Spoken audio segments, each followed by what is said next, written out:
Lash That Whip is the title of an article by Ezekiel Kralin about his dog-sitting adventures in the city. Ezekiel Kralin wrote, Email correspondence October 19 to October 22nd. Subject, notes from this morning, October 19. As soon as I woke up, I checked to see if Deke and dogs were still crashed out on 16th Street, behind my building. By peering out the hallway window, nope, all gone. However, it turned out he had simply moved around the corner to the front of Hotel California North. First thing I saw when I stepped out for coffee was Flacco eating chicken bones. Apparently, they're from the half chicken I gave Deke last night that some kind fellow gave me, so I ran up and said, No, Deke, don't let them eat chicken bones. They can splinter in their mouth and choke them. Whereupon I bent down to collect what few bone scraps remained before she scarfed them down too. Deke didn't say a word. A while later he called me down to stash an extra pair of shoes for him. It was a typical damp and chilly San Francisco morning. Lucky and Flacco were curled up nearby, but the blanket cover didn't reach beyond her brother, so she was shivering. I told him to please keep her warm. She's shaking from the cold right now. Though on second thought her shivers may be solely due to his screeching rhetoric. Shut up, I don't care. Shut the fuck up. Need I say who said that?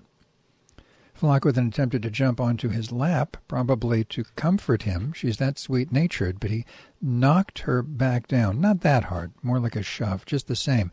It was abuse in my eyes. I told him he always should be kind to his dogs, no matter what. But again, I don't care. Shut up. Get out of my face. He then went off on a stupid diatribe about how he can't handle the dogs anymore because he can't get anything done with them around 24/7, and I'm a piece of shit for not watching them anymore. I told him that's not true. He's playing the drama queen victim, and if he really loves these dogs, he'd find a way around any obstacles. He adopted these dogs. There's no reason for his hatred towards them. The kinder you are to the pups, the better your life will be. I iterated for the umpteenth time, but you don't really believe that, do you? Shut up. I'm sick of hearing you say that. You're disgusting. You're a nasty old scumbag, and word will get around. Word will get around. I'll see to that. You won't be safe stepping out of your room. Wait and see. Another vagrant dropped by to hang out with him, and he's a more stable, mellowing influence, which is exactly what the doctor ordered in Deke's case this morning.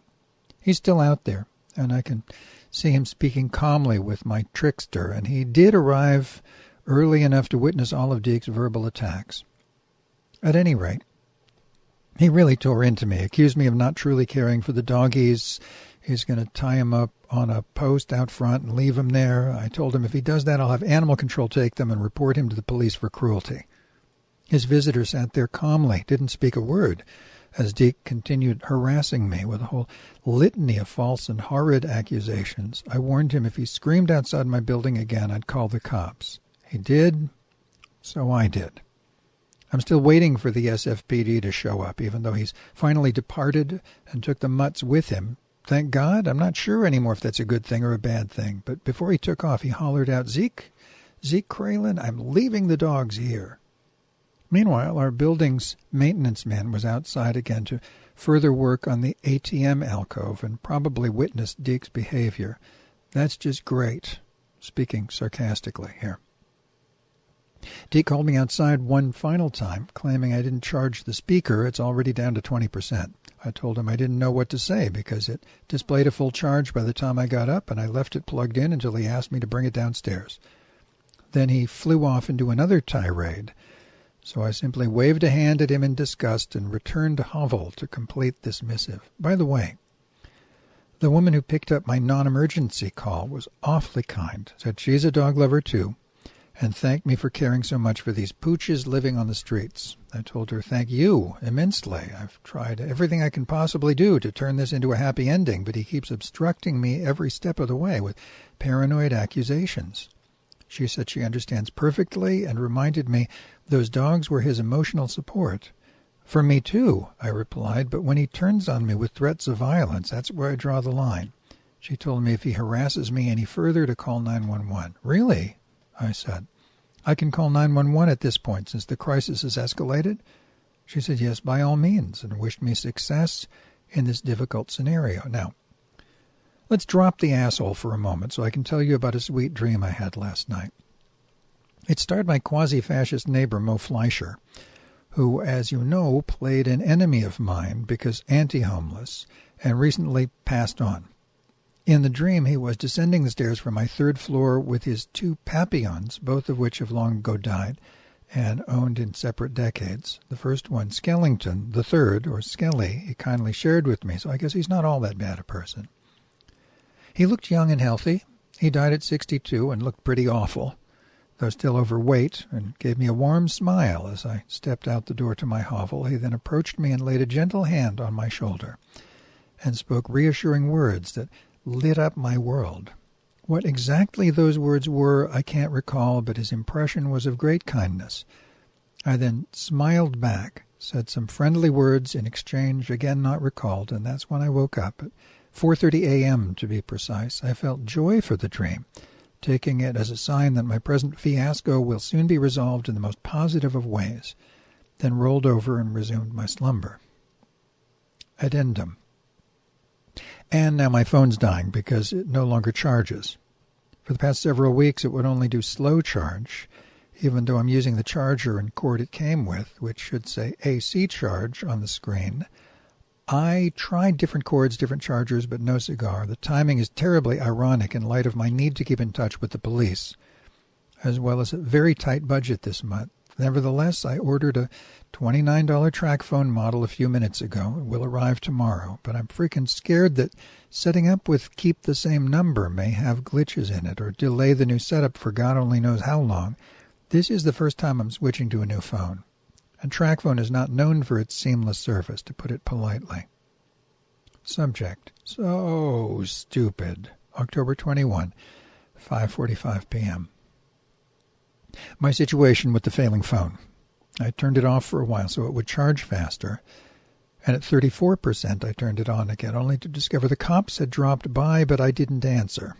So I called them back to apologize, explaining that my phone went on the fritz a few hours ago. The USB charging port is loose, and the cord won't stay in unless I'm really careful. They understood and said they'll send someone out again when they can, so I need to keep the phone on, keeping my fingers crossed it will charge some more, though right now it looks like it is not, and it's down to 29%. Now get this, Watson. They elevated my situation to 911 and want me to use that number from now on. Well, the woman who got my first call said to do that, so I dialed it to let them know that my phone is wonky. Gee, should I have the police call up to my window like a homeless visitor? I remember when I called the fuzz on Deke 2.5 years ago, when I did not have a smartphone, and asked Adisa, of all people, to use his. What a relief to finally have my own smartphone, eh? Trusty, reliable old smartphone. Joke of the century. Subject. That puffy black jacket, October 21, 6:12 p.m. I got from the nice young fellow while sitting with the pups by the bus stop, and wound up in Deke's shopping cart some days later because I dropped it on the ground without knowing, and he picked it up without telling. He was wearing it today. But I didn't pay it any attention until the 911 dog-loving lady asked me to identify Deke, so I said, wait a minute, he's still outside, and peered out the window, and the first words out of my mouth were a puffy black jacket. So one might say his theft just bit him in the arse, eh, Watson?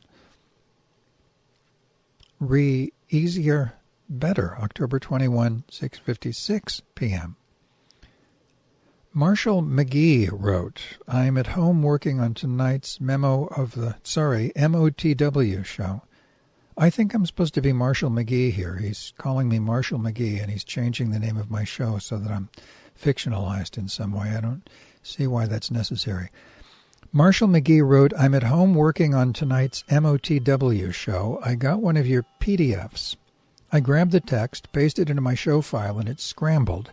I paste it into a text file, and it needs half an hour of fiddling with to make it readable. I print the PDF directly, and it's hard to read in a weird light font and 11 pages long. I stopped my printer from wasting paper and jammed a bit of paper in it, so now I have to fix my printer. It's not your fault, but I don't have time for this now. Here's what I want in future, an RTF file or a doc file or even a text file, please. So I replied, wow, sorry to hear that. I'll do the RTF format promptly. In fact, here it is.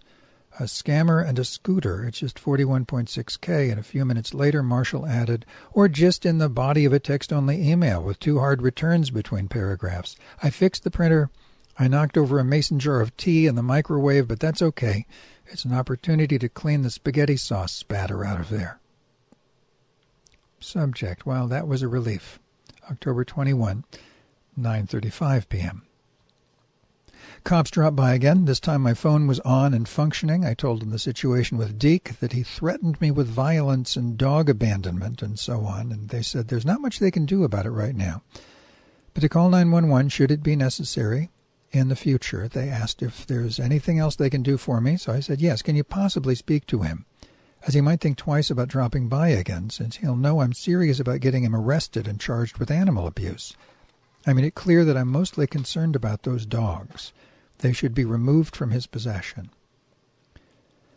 Now I can turn the damn phone off so I can charge overnight when I won't be touching it. It's tricky getting the plug to stay in. Like if you drop a feather on it, it'll fall out. What an utterly nerve-wracking day this has been. Now if Deke comes by again, I can just call 911 and the SFPD will be on top of it. That's established.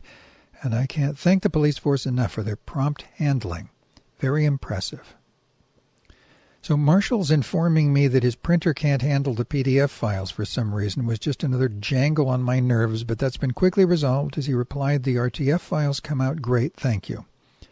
I look forward to no longer dealing with such a tight budget thanks to Deke's skullduggery, but I do not look forward to a world without those furry wee angels. I'd certainly blow a wad of moolah every month for those two. Has Brindlekin Tales come to a sad ending? I think not, as there may still be further twists and turns to right all wrongs, as my bodhisattva premise has shown me such good outcomes can and do occur against even the most unlikely odds. The love I've received from those hounds has lifted my heart forever, with or without them, but the with is far more filled with grace than without, wouldn't you say, Watson? God bless the little doggies of this world. Subject. Lucky's adorable face, October 22, 11:27 a.m. From what may be the last video I will ever take of the pups, this frame of Lucky's face. Well, that was a relief, October 22, 6:19 p.m. Watson wrote, the width has been a great blessing, but I can't stand the idea of them just sort of vanishing into the system. It makes me too sad. So I replied, Deke's not getting rid of him. He was calling my bluff. He dropped by a half hour ago. When I came out to the front gate, he blurted out, he's not going to dump the dogs. He never will. I did not respond to that. Instead, I stood behind the locked gate and said, you threatened me with violence, and pointed a finger at him. But I need this smartphone charged and my music put on it, he exclaimed. Nope, not going to have it happen. Not going to happen. Do it yourself, I replied. I'll bring down the remaining chips that have your music on them, 4 or 5, I think. He also asked for some dog food and his bag of shoes I stashed for him only yesterday, and the scant amount of Gugas I kept in a container on my Deke shelf. Worthless, but I returned everything, plus brought down a carton of wet dog food, 12 cans, 2 unopened 5-pound bags of kibble, 2 remaining camouflage sweaters, 2 more leashes. He muttered something about how I didn't have to call the cops on him, though in a friendly, amused tone, and that's it for the conversation, except when I handed him the leashes, I began to speak again, but he cut me off. Let's not talk. No, this is important, I replied. So he listened. You need to cut off all the rubber parts, because if the dogs chew on them, they'll get sick. Something in the dye, I guess, but that's what I've always done. I was referring to the foamy black covering around the looped handle and down toward the snap hook. He said, okay, thanks. And I stepped back inside, not even bothering to greet Flacco and Lucky, who weren't particularly awaiting my hugs, as they were on the opposite side of the shopping cart a short distance away and playing around. He lingered for a few minutes on the corner, rearranging the contents of his cart, then moved along. I almost called the cops on him when I returned upstairs to collect his items, but my new phone was still in the middle of setup, and it wouldn't allow me to switch to the phone app. So we'll just have to wait and see if he shows more kindness to his charges and makes other vital changes to his attitude. Hopefully he will, now that I've given him the shock treatment. Again, this is all a game, a scripted play to test whether or not I had the guts to stand up to him, even if it could cost me no longer seeing the dogs, or risking their well-being by ceasing to help take care of them. Deke was most contrite and even amused when he came by this morning, as if to say, "You did well, Zeke. You stood up to me. I'm proud of you." Maybe the police are in on it, too. They certainly were surprisingly understanding and kind. Like maybe they belong to a secret organization dedicated to yours truly, the Blue Rose Militia, and if what I just conjectured is spot on, they are all having a good laugh at my expense as well. I'd much prefer it to be that way than anything more serious, Watson. In other words, they can make all the jokes they want about me, even mockery, insults, and threats, so long as the mutts remain unscathed and happy. I'll gladly pay that price if need be, and more, though I think I already have.